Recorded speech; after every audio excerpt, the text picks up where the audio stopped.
तपाईहरु सबैलाई SNT department, transport department अनि मेरो व्यक्तिगत तर्फबाट यो दशैंको हार्दिक शुभकामना टक्राउन चाहन्छु।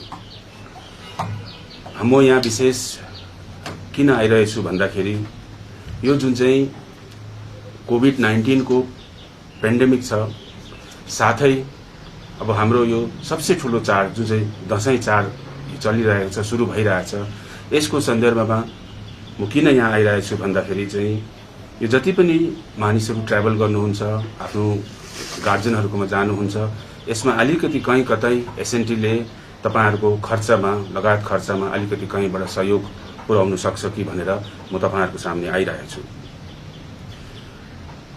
यो जुन चाहिँ कोभिड-19 को महामारीको जुन चाहिँ सोशल डिस्टेन्सिङको एसओपी छ, यो सेन्ट्रल गभर्नमेन्टको होम मिनिस्ट्रीको आदेश अनुसार पालन गरिँदैछ। यसमा कुनै किसिमको उल्लङ्घन या यसको विरोध यसलाई चेन्ज गर्न सकिँदैन जबसम्म सेन्ट्रल गभर्नमेन्ट मिनिस्ट्री अफ होमले यसको नयाँ एसओपी जारी गरिँदैन, तबसम्म हामीले यसको स्ट्रिक्ट कम्प्लायन्स गर्नुपर्नेछ।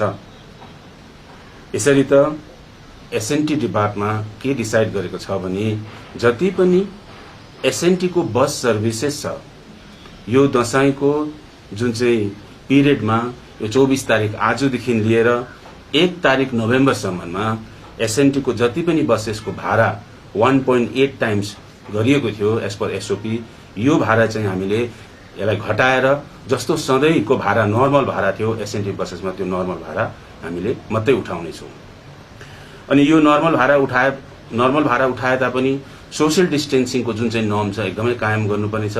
त्यसले गर्दाखेरि हाम्रो एसएनटी बस सर्भिसेस फुल क्यापासिटी नगरेर जुन कोभिड-19 को एसओपी छ त्यसको पालन गरेर ओन्ली केवल 50% क्यापासिटीमा हिँड्नेछ। यो जुन चाहिँ एसएनटी ट्रान्सपोर्ट डिपार्टमेन्टको जुन चाहिँ यो डिसिजन छ, यो डिसिजनलाई हामी अफिस अर्डर निकालेर यो अफिस अर्डर तपाईहरुको अगाडि म पढ्न जाँदैछु। यो अफिस अर्डर म तपाईहरुलाई यो अफिस अर्डरले यसरी भन्दछ। Office Order number 20/GM/TD dated 24/10/2020. In view of the present COVID-19 pandemic and also the ensuing Dussehra festivals, SNT Division Transport Department, in order to mitigate the financial burden on travel, has decided to charge normal bus fare and not 1.8 times as stipulated by notification number 15/STA/MVD/T dated 7/10/2020 in all SNT bus services for the period with effect from 24th October 2020 to 1st November 2020. However, the seating capacity restrictions shall remain in force and the buses shall only ply with 50% capacity as per the SOP. Thank you. यो त म भन्न चाहन्छु कुनै पनि एउटा good governance हुन्छ, एउटा सेन्सिटिभ गभर्नमेन्ट हुन्छ। आई थिंक जहिले पनि एउटा पब्लिकलाई सुन्ने I think it is a very healthy practice. एउटा एरोगेन्ट भएर आफ्नो घमण्ड राखेर नगरेर त पब्लिकको जस्तो छ त्यो सुनेर त्यसमा चेन्जेस ल्याउनु नै एउटा सरकारको ठूलोपन हो। बिकज इंग्लिशमा भनेर जान्छ change is the only constant, change हुनु नै सबसे ठूलो उयो हो। त्यही कारण सिचुएसन अनुसार एज सिचुएसन इन्भल्भ यो कोभिड-19 पनि त अनप्रेसिडेन्टेड हो।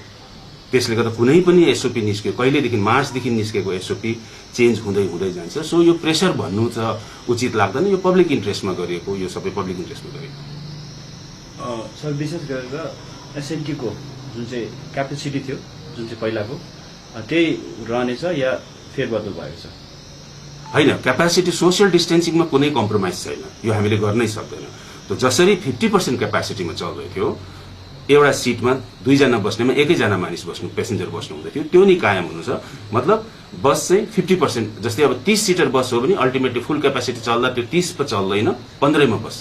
तर भाडा चाहिँ नर्मल भाडा 1.8 टाइम्स चार्ज। त्यो कारणले भाडा राम्रो कलेक्ट नभएको कारणले गर्दाखेरि यो अलिक लसेसमा थियो, त्यही कारणले बन्द गरेको भन्ने थियो है।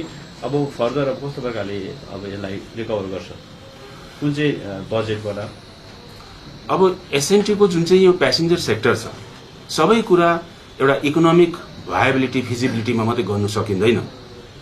पब्लिकको सेवा हो, यसमा सिर्फ आर्थिक कति नाफा छ नोक्सान छ कतिपयमा, जस्तै हाम्रो यहाँ फ्रेट बिजनेस छ, फ्रेट मतलब गुड्सको बिजनेस छ।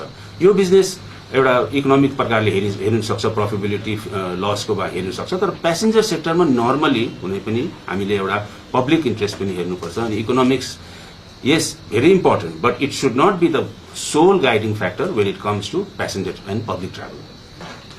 यो बस टाइमिङ अनि बस सर्भिसको विषयमा म के भन्न चाहन्छु भने हेर्नुहोस्, तपाईहरुलाई सब याद भएकै कुरा हो, यो दशैंको घाम लागेर एकदमै दिनहरू उग्रेको सायद 10 दिन 12 दिन या 2 हप्ता हुँदैछ। त्यसको अगाडि त मुसलधारे पानी परेर सबै यहाँ सिक्किममा मात्रै हैन अल ओभर इन्डिया, हैदराबाद जस्तो ठाउँमा फ्लडिङ भयो। सिक्किममा त बाटो बन्द भएको तपाईं सबैले यादै भएको कुरा हो। त्यसले गर्दाखेरि अब जुन चाहिँ एकदमै रोड ड्यामेज भएको छ, जस्तै अब गेजिङ टु सर्भिस थियो बिफोर पेन्डेमिक, गेजिङ टु ग्याङटोक, तर गेजिङदेखि लेकसेपदेखि क्युजिङ राबङला हुँदै यसरी बस आउँथ्यो। तर यो नरक झोरा भन्ने जुन चाहिँ लेकसेपदेखि 1.5 किलोमिटर माथि छ, त्यहाँ एकदमै बाटो बिग्रेको छ। यस्तो बाटो छ अवस्था कि त्यहाँ त सानो गाडी मात्रै, त्यो पनि सिंगल एट अ टाइम गरेर पास हुँदैछ। सो यस्तो कारणले गर्दाखेरि बस सर्भिस फुल फ्लेजेड चल्नु सकेको छैन। यो चाहिँ केवल बसको बाटोको रोडको कन्डिसनले हो। अनि बाटो भन्ने चिज एकै मिनटमा बनिने कुरा आउँदैन, फेरि मान्छेको ज्यानको खतरा छ, त्यस कच्चा बाटोमा जबरजस्ती चलाएर पनि हुँदैन। तर अब जस्तै यो बाटो सुरु हुन्छ, बाटो खोलिन्छ, यो प्री पेन्डेमिकमा, यो पेन्डेमिक हुनु अगाडि जस्तै मार्च 2020 को अगाडि जुन बस सर्भिसेस थियो त्यो बस सर्भिस सबै रिज्युम हुनेछ। यसै भन्दै म तपाईहरुलाई सन्देश दिन चाहन्छु कि सोशल डिस्टेन्स मेन्टेन गरिदिनुहोस्। यो चाडबाडको टाइममा कोभिड-19 जुन चाहिँ छ फैलिने चाहिँ एकदमै स्मल ग्यादरिङ्सबाट सुपर स्प्रेड हुने भन्ने एउटा साइन्टिफिक रिसर्च छ। त्यसले गर्दाखेरि यो दशैंमा म चाहन्छु तपाईहरु सबै हेल्थी हुनुहोस्, सोशल डिस्टेन्स मेन्टेन गरोस् अनि सेफ रहनुहोस्। धन्यवाद।